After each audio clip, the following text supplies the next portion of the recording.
On today's episode of Locked On Wild, after a lengthy offseason of negotiations and discussions, it's finally time to drop the puck. We'll take a look at the 2025-2026 season in full detail. Hey, this is Matt Boldy, and you're listening to Locked On Wild. Hey, this is Marcus Foligno, and you're listening to Locked On Wild. You're Locked On Wild, your daily podcast on the Minnesota Wild. Part of the Locked On Podcast Network, your team every day. What is happening, everybody? Welcome into another episode of Locked On Wild, your daily Minnesota Wild podcast. Part of the Locked On Podcast Network. We are your team each and every day, and we thank you for making Locked On Wild your first listen each and every day as well. Make sure you subscribe on YouTube and your favorite podcast platforms so you don't miss out on any new episodes throughout the week. Today's episode is brought to you by FanDuel. Download the FanDuel app now by visiting FanDuel.com and win $300 in bonus bets if your first $5 bet wins. On today's episode, Kevin Gorg joins us to take a look at the extensions. They're all done. They're all signed. And now we can look ahead to the start of the season, where the Wild could fall in the Central Division, and some of the young names that we could see make an impact on this roster as well. My name is Seth Toupal, host of Locked On Wild, joined by my friend Kevin Gorg. And Kevin, it's been an interesting offseason, to say the least. Lots of contract negotiations, but everything's signed, sealed, and delivered. And now it is finally time to drop the puck this week. Yeah, for all of us that love hockey, and Seth, we share the passion for this game and for this hockey team. This is a special week, and it feels to me, I think, appropriate that the weather has gone from 90s and summer feels to now in the 60s, overnight in the 40s. And we're getting ready for, the rite of fall, which is the NHL season. It's upon us. And for the Minnesota Wild, a lot of positive to build from last year. I thought they really, with what they dealt with, had a tremendous season, a great playoff series with Vegas. I know we talked once during the summer about that epic series, and now all the pieces are in place. You've got a couple of minor injuries, and, really, to be honest, the Zuccarello one doesn't bother me, knowing that he likely wasn't going to play 75 or 80 games anyway. And Brodin's trending in the right direction to be back in the first week or two of the season. So, it's exciting. Let's talk about those extensions a little bit to start. Obviously, Kirill's extension was the big one. And, I was thinking myself, maybe he goes somewhere in the 4-year range. Maybe it's a little shorter term. He ends up going the full 8, but as Kirill said himself, he loves it here. He wants to be here. And now the big objective for this Wild organization is to build around him being the focal point going forward, being the leader, being the face of the franchise. It's all about what they put around him as we move forward. Yeah, I think if you look at this, maybe take a step back and look at it pragmatically, with the Suter and Parise contracts finally expiring, with this extension looming into the offseason, and knowing that right now the Wild have a collective group of young players that are 24 and under, almost half their roster as they leave training camp here and start the regular season this week. And you look at how do you win a cup? And when you look at this in that kind of format, like, you have to have young talent, you have to have goaltending, and you certainly have to have a superstar. And when I've talked about the money is obnoxious. And now that Connor McDavid just extended today, as we record on a Monday, for 2 years and at $12.5 per, the money is significant. But understand this. If you're the Minnesota Wild, they had to get this done. There was no choice in the matter, in my opinion. He wanted to be here. His agent certainly, I thought, did a great job of getting the absolute most for his client, which is what his job details. But when you think of the Stanley Cup and what it takes to win, the Stanley Cup seems to find superstar players. And the Wild drafted this guy, developed this guy, and he's in the prime of his career. And so the window is open right now for this team to have success. And I'm really excited to see what Kirill can do, but more importantly, what this team can do around him. How surprised were you, Kevin, by the Filip Gustavsson extension? As Michael Russo noted, it came pretty quickly, but you're talking about a guy who statistically is one of the 5 best goalies in the league. His AAV puts him at 11th in the NHL. And so it feels like the Wild did pretty darn good with this extension, and they lock in Gus, who 3 years under his belt as a starter.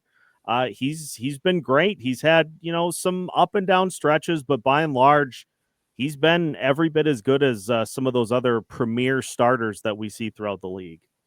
Yeah, I would detail this as a team-friendly deal. When you look at the raw data involved and what Gustavsson has put forth, he was 6th in the Vezina Trophy voting last year, posted 31 wins, a career-high 5 shutouts, and I thought he played terrific hockey, not only in that playoff series, Seth, but the bright spotlight of the Four Nations face-off. He was also terrific on that stage. So as I look at Kirill's number, and that's where this conversation started, the Wild probably overpaid a little bit for Kirill, but when you factor in what they're paying Gustavsson now, what they're paying Matt Boldy, who signed that 7-year, 7 per extension a couple years ago, Brock Faber, I think, as the years progress, will be on a team-friendly deal. Bill Guerin's done a really nice job with the core of this hockey team and making sure they're set up not only for this year, but for the next 5 to 10 years to be in a very good place financially. And yes, I know everybody expected July the 1st. There was going to be all these fireworks and all these players were coming here. This wasn't the summer to do that. And Billy didn't overspend. He didn't panic. He left some cookies in the cookie jar for during the season. And now I think the Gustavsson contract, I look at the situation that the goaltending is in right now that Marc-Andre Fleury set up. And Gustafsson's a different player because of his time with Marc-Andre Fleury, and now it's his time to pass that forward to fellow countryman Jesper Wallstedt and how they play off each other. I had a chance to visit with both those guys extensively today at the rink, and they have a really good friendship, but they also are very competitive guys. And so as happy as Jesper was for Gus to get that contract, he said, I'm still going to go out there every day and work hard. So he has to earn the crease. And, boy, that's a great competition if you're John Hines and if you're Bill Guerin in the Minnesota Wild. And it feels, Kevin, like I use the Boston Bruins as kind of a blueprint for how the Wild can make this work, because they had Jeremy Swayman, they had Linus Ullmark for several years together, and it's very much give and take. Like, hey, Jesper is playing really well now. Let's give him a little more of a share of the starts. Gus is on another run. Let's give him a bigger share. It feels like as Jesper gets comfortable, that they really will have 2 guys that are capable of starting, and I think that's a huge benefit. Yeah, I agree, and it's a different world now. And in the last month, we've seen 3 big names pass away, legendary goalies like Bernie Parent, Ken Dryden, and Ed Jockerman. They played in the 70s into the 80s, and back then you had one guy. It didn't matter who your backup was. This guy just played every night.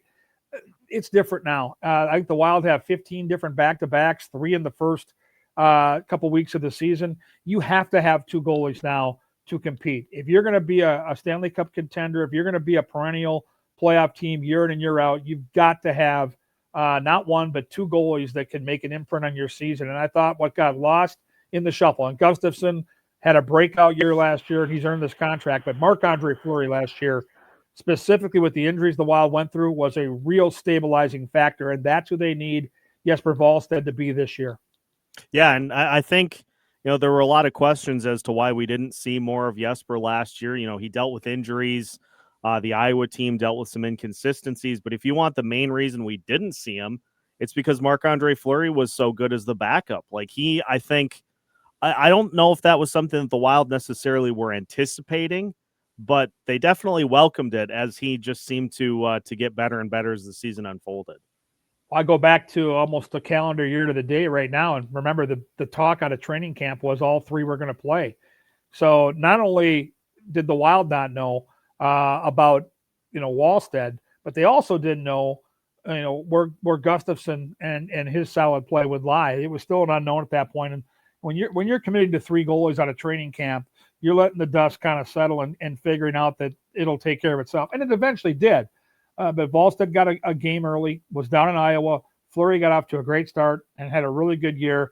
And then Jesper had to deal with the fact that the Wild had a bunch of injuries, and so that roster in Iowa was depleted throughout most of the year. They had a really tough season last year in Iowa, and through no fault of their own. Minnesota, as we dictated on our broadcast many nights in the second half of the season, they were going out there with $40 to $45 million in salary. where the team they were playing had nearly double that every single night. So a lot of the players that were on that roster the second half of the year were supposed to be in Iowa. And that's what happens when you have, 4, 5, 6 different significant injuries to your top end guys. Wallstedt's talked about putting that behind him. He isn't focused on what happened last year. He's had a really good training camp. More importantly, his preseason games, he's looked like an NHL goalie. And, this is the guy that the Wild traded up to draft in the first round. This has been a fixture. Bill Guerin talked about it today during the press conference that involved Gustavsson's extension. He's like, you want to have 2 guys in there competing for the crease. All boats will rise. And he's right about that. And so I'm excited to see what Jesper can do. I think it's a comfortable situation for both guys. They're both Swedes. They're good friends. And they both have tremendous skill. Well, we'll see how that plays out, and we'll talk a little bit more about some of the other young names that we could see this year make an impact at the end of the show. But I do want to talk, Kevin, about the Central Division. Some interesting things that have been going on in the Central, to say the least, and we'll look at where the Wild kind of slot in with that as we continue today's episode of Locked On Wild after this. Today's episode of Locked On Wild is brought to you by FanDuel. The NFL season is here, and FanDuel has an offer you don't want to miss.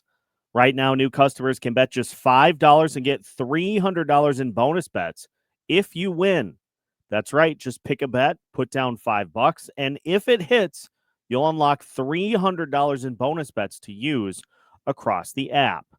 Your $5 bet could go on the Minnesota Wild to win the Central Division. They are currently plus 700 in that regard. And if you're looking maybe a little more towards the player side of things, Kirill Kaprizov plus 1,100 to win the Hart Trophy this year. That would be another one that I would definitely be keeping an eye on. Matt Boldy, by the way, plus 50,000. Just like they say that if John Mellencamp ever wins an Oscar, you could put some good money down on Boldy to win the Hart Trophy as well. So what are you waiting for? Visit FanDuel.com to download the FanDuel app today and get started. Welcome back to today's episode of Locked On Wild. Once again, we thank you for making Locked On Wild your first listen each and every day. Make sure to like and subscribe on YouTube. Wherever you listen, we're glad you do. So make sure to stick with us as the season unfolds. Kevin, the Central Division has seen, I think, a lot of the top teams that you'd expect. Colorado, Dallas, the Jets, and the Wilds. They pretty much held serve in the offseason. They made a few little moves here and there, but a lot of their money is tied into what they have. The teams below them, big splashes. Utah made a bunch of big splashes. They are a team that I think a lot of people are looking at this year to make a sneaky little run. But this division runs through those first 4 teams that I mentioned, right? The Winnipegs, the Dallases, Colorados, and Minnesota as well. Yeah, no question. Dallas is either the betting favorite or the second betting favorite now that Florida's got these significant injuries to win the Stanley Cup. And not far behind are teams like the Winnipeg Jets and the Colorado Avalanche. And so they've all kind of maintained where I think they're at. I do think the Brent Burns experiment in Colorado is interesting. I'll be curious to see how that plays out. You've already got the best defenseman on the planet in Cale Makar. Certainly Burns at the back end of his career, I still think he could be a real force out there, and I'm a huge fan of Brent. So that does intrigue me in Colorado, but where I really get worried about this division in the Western Conference is the teams that were on the outside looking in. And you mentioned Utah. There's a lot of buzz about Utah right now. I think a lot of those teams, I think Nashville is set for a bounce back season. Let's not forget, a year ago this time, Nashville was the kind of the sneaky Stanley Cup pick. They got bet down from 40-1, I think, down to that 12-1 range. They were one of the top 5 in the betting market when the season started last year, and it didn't work out. They got off to a horrible start. They got up against it, and they never recovered. But I'll be shocked if they don't have a bounce back year there. And then I look at teams like Chicago, who are likely not going to be playoff teams, but they're a better hockey team than they were. So I think the Wild are going to be awfully sharp. I don't love the schedule. I'm not going to lie to you. Last year, I thought the schedule was really difficult, especially early. And this year, same type of thing. They're on the road most of the first month. They've got multiple back-to-backs, as I mentioned, and we all know what's looming. And it's great that we're hosting the World Juniors here in the Twin Cities. It's going to be awesome for our hockey market to get to live that cool tournament. But the flip side is the Wild are going to be on the road for 14 days and play 7 games consecutively away from home at a very critical juncture of the season when injuries can pile up. So this is going to be a schedule they're going to have to get off to a fast start like they did last year.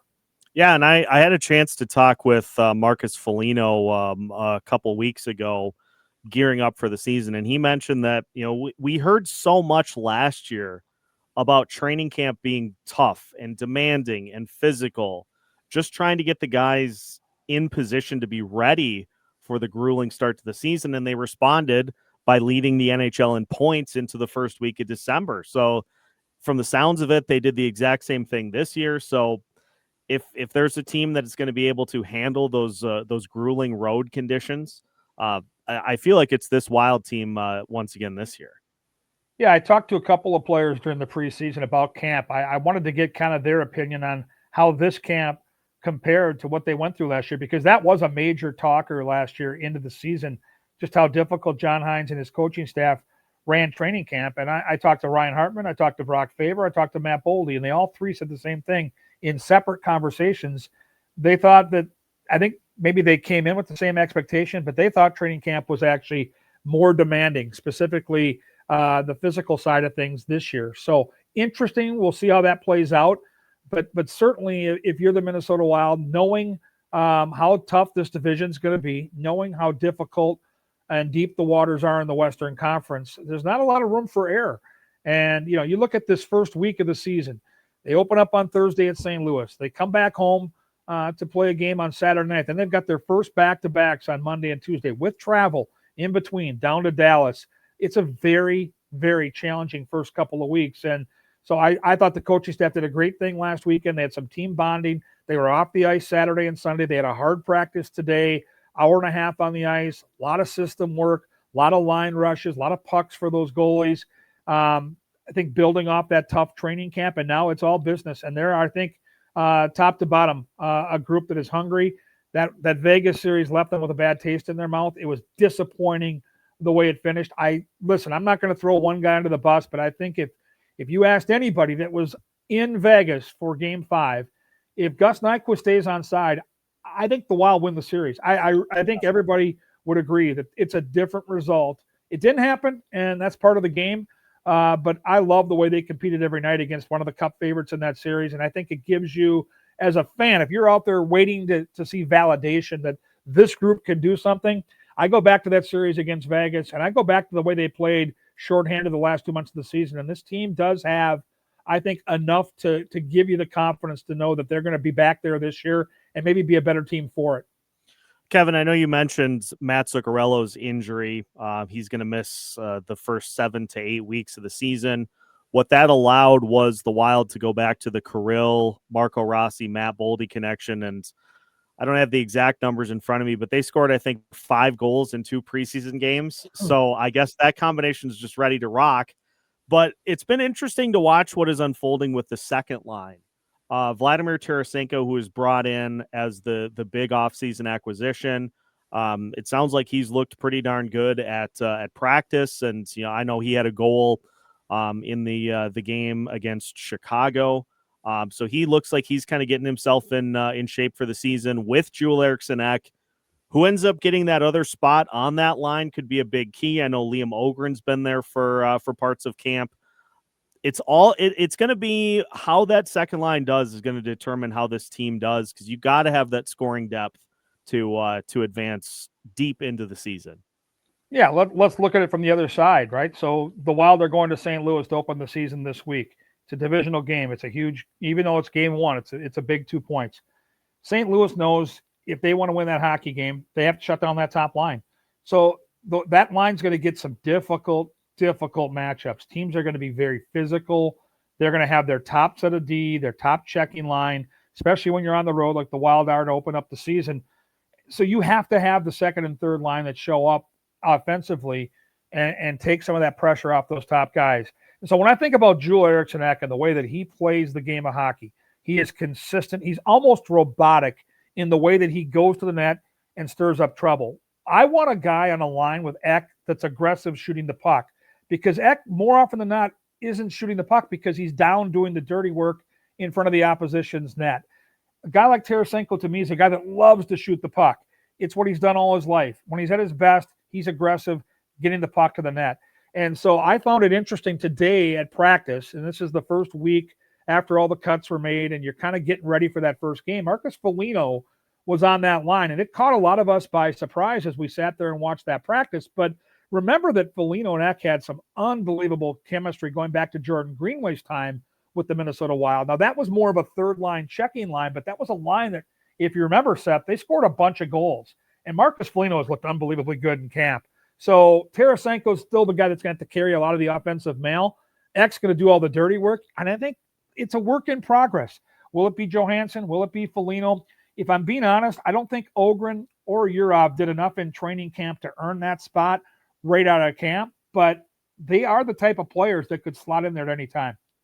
Yeah, that's going to be an interesting spot to watch. The moment you said Marcus Foligno, the thing I thought of was somebody who can get the puck behind the net and keep possession going, and that is a little bit of a specialty for Foligno. So that'd be interesting to see if that combination can do it.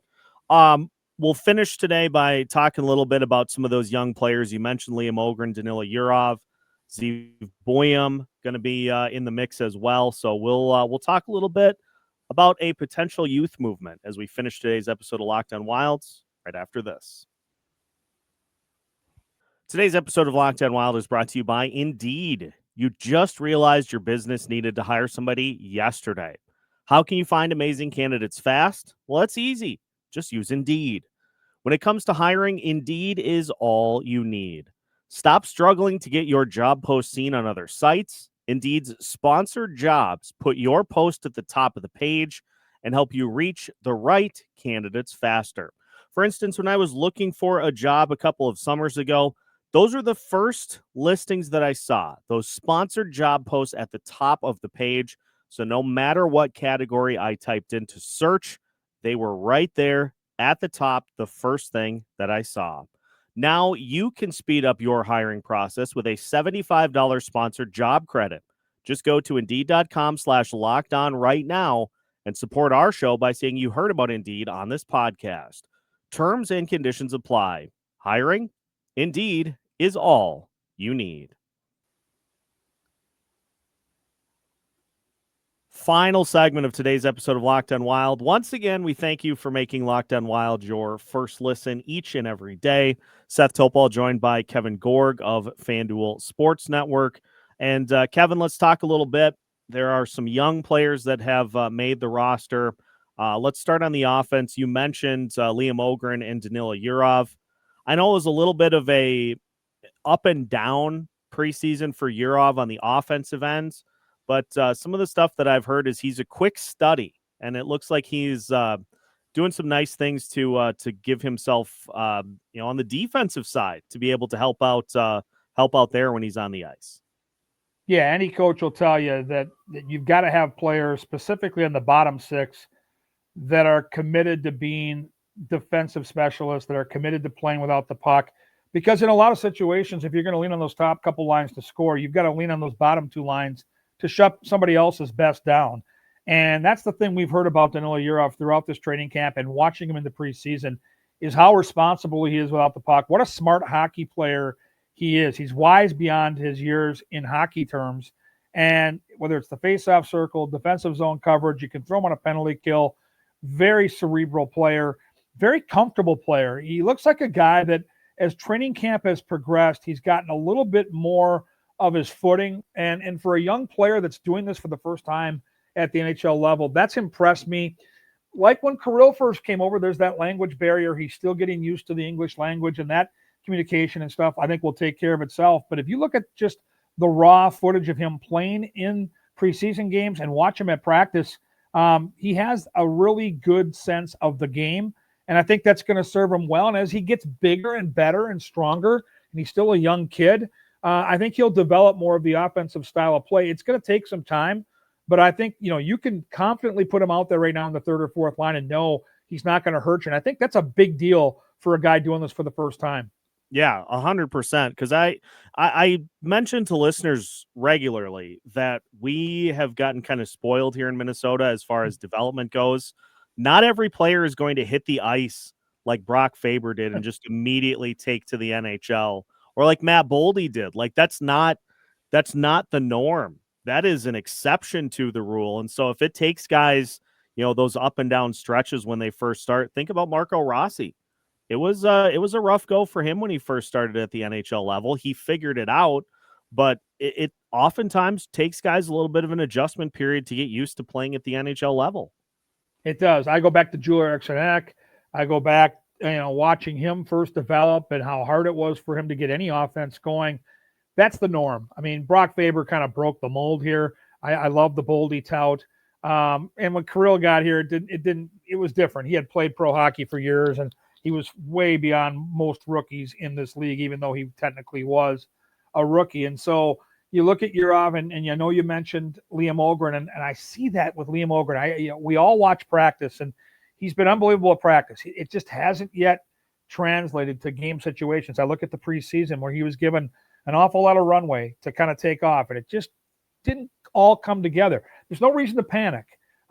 He's got the physical frame. He shoots the puck. He looks like a power forward in the making.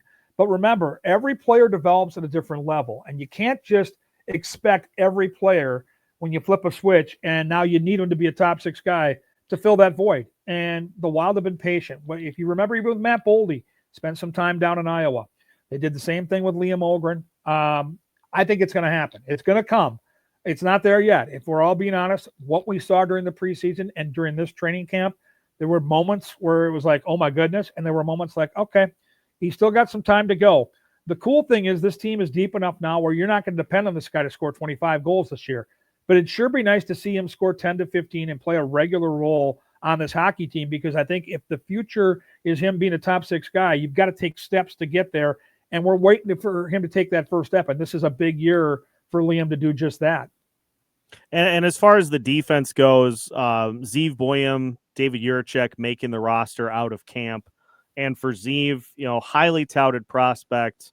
He played a little bit in that series against Vegas, but it was pretty easy to tell that he had some growing up to do after how that series played out. Really no better spot he could land than being paired with Jared Spurgeon, who can just show him the ropes and show him what it takes to be an NHL guy. I think he's in great position to succeed there. And Jiricek, I like that bite that he has in his game. He's not afraid to throw his body weight around. And I think it's going to be fun to watch those two guys develop too. I love the way, and John Hines was asked about that today in his presser after that 90-minute practice. And he said it very adroitly, like, you can see every day how much talent these two guys have. And from a coaching perspective, it's exciting. I'm sure for a Wild fan to watch these guys, it's exciting. The key now is to get them to a place where they understand and can pick and choose when to use those talents and when to lay back and play smart hockey. And they've both done a little bit of both during the preseason. But I love the untapped potential offensively that both of these guys bring to the table. You mentioned the bite because of the size of Jiricek. He can be a real monster in that defensive zone. He can really use that size as he develops into being a real force back there. But where he's at his best is when he's aggressively rushing the puck, going to the net, shooting pucks, pinching. He's got to do it at the right time. And it's a learning curve there too. Zeev Buium to me is a no-brainer. Like when I had that conversation with both Marcus Foligno and Matt Zuccarello last year, I remember it was a practice right before the playoff series against Vegas started. And we were kind of walking down to take the elevator at Tria Rank to go down for media availability in the locker room. And I looked at both those guys and I said, what do you think of Zeev? Both guys, to a man, said they have not seen a defenseman that good offensively in their time, as far as on the same ice in their careers. Like they were both like eyes as big as saucers, like this kid's special. That was interesting because Zuccarello certainly isn't that kind of guy. And even when Foligno was like, trust me, like this kid can do things that a lot of guys can't do. So for me, Seth, I'm really excited because I see the potential that's there. And I can already see the progress both have made from last year. And I look at this season, and I look at the year in front. If they can keep those two guys healthy. Give them a full 82-game schedule where they can go out there and have good nights, have bad nights, but develop their skills. I mean, for crying out loud, combined, they're 40 years old. I mean, Zeev is a 19-year-old teenager. I was at Brady Hall over at St. Thomas University when I was 19. I knew nothing about how the world worked. And this kid who got thrown into the fire last year, like, give him a chance. Like, these kids are going to be really, really good. I can't wait to see where this is going. Final one for you, Kevin. We appreciate the time here today tremendously. I have to ask, we saw a great series from Matt Boldy against Vegas. If Boldy can play like that more often than not, he's sitting on a monster season, right? He is. I've got him on 40 goals plus this year, which would be a monster season to your point. And I think the chemistry that has developed over time with Kirill Kaprizov, we saw it in that playoff series. And whether it's the first line, which that's how they're going to stack up, I believe, opening night here Thursday, or the power play, these two guys have really learned how to feed off each other, how to create open space for each other. And the way they see the game, it's really very similar. And for Matt Boldy, he needed to figure out how to use his size. A lot of times when kids are big, they're tall and lanky when they're young, it takes them a little time to figure things out. Matt Boldy has figured out how to own some of those tight spaces around the net, in the corners, to create space because he's got these unbelievable hands, right? Matt's an athlete. I mean, I'm not surprised he's a scratch golfer. He's got those hands, and now he's learned how to create space and to go to those tough spots and to get things done in the middle of the rink. Early in his career, I thought he stayed way too far to the outside, and now he's a completely different player. We saw it in that series against Vegas. They had no answer for Matt Boldy, and thinking about him and Kaprizov together and the chemistry they've got, it's still kind of on the climb here, so who knows where it can go. But if you keep these guys healthy, I would say a fair over-under would be 90 goals combined. That puts Boldy on 40 and Kirill on 50. And if that happens, Minnesota's looking at not only a playoff bid, but maybe a chance to have some home ice and to maybe be a cup contender. It's a big if. It's got to happen for this to be validated, but I think there's real potential there. Well, the best part about it is we get to see how it plays out here this year, and just looking forward to the season finally getting underway. Kevin, appreciate the time tremendously. We'll be checking in with you here throughout the course of the season as well. Listeners, make sure to like and subscribe. And as I mentioned, you'll see Kevin as part of the broadcast coming up on opening night. So check that out as well. We've got you covered every Monday through Friday here on Locked On Wild, part of the Locked On Podcast Network. We'll catch you for the next episode. We are your team each and every day.